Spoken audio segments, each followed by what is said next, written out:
Короче, do'stlar, kirib chiqdim. Borib keldim.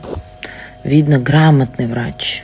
Очень Magina Akmalovna degan vrach menga rosa yoqdilar. Endi ularning gaplariga qaraganda albatta qilish kerak. Albatta men ona bo'lganimdan keyin o'zim o'g'lim uchun, o'zim farzandim uchun juda переживать qilyapman, xavotirdaman. Lekin iymonam kuchli-da, shu uchun Allohga tavakkal qilib Alloh o'zi asraydi.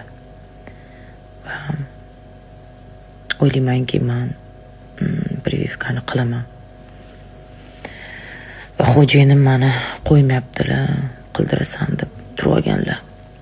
Shu uchun прививка qilamiz, xudo xolisa.